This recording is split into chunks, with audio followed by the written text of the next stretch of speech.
So here we have our different cassettes that we use for our implants. We have several different ones. So this is our implant removal kit. This one I'm not going to open up. We do not use this a whole heck of a lot.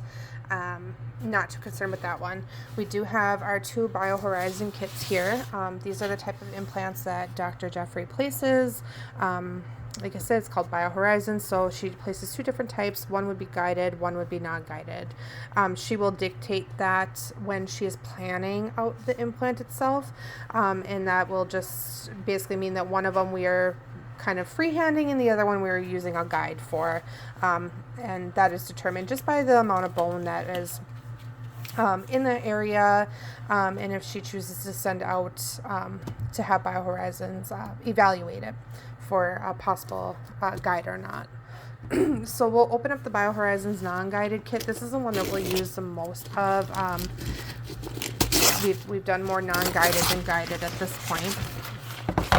So this is our kit itself. We have in here several these implant staging areas. So when we are placing the implant, this is where the implant will go. Rule of thumb, we do not open up that implant until she has her osteotomy or her drilling hole completed, and then she will ask to open up the implant itself. So we don't want to put anything in these areas beforehand. We'll just leave this clean. When we are done placing the implant, she will have little kind of tubs in here. We want to remove those every time. We don't want to leave those in before we re-sterilize this.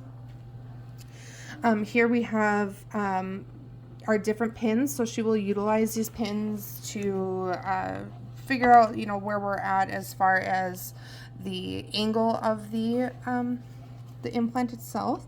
So these are what we will take x-rays of during the implant process. So for these, we want to make sure that we're putting floss through them. There's kind of a little hole here. Let's see if I can get a good picture of it.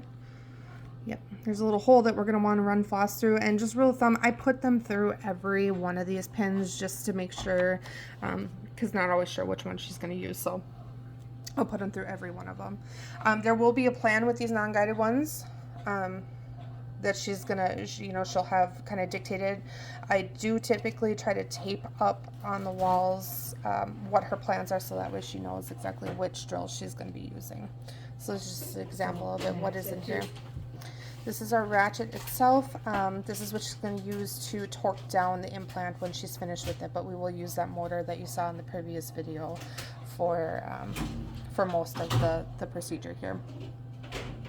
So that is our one kit. Then over here we have our guided kit. I'm not going to open this one up, but it's pretty similar to our non-guided kit.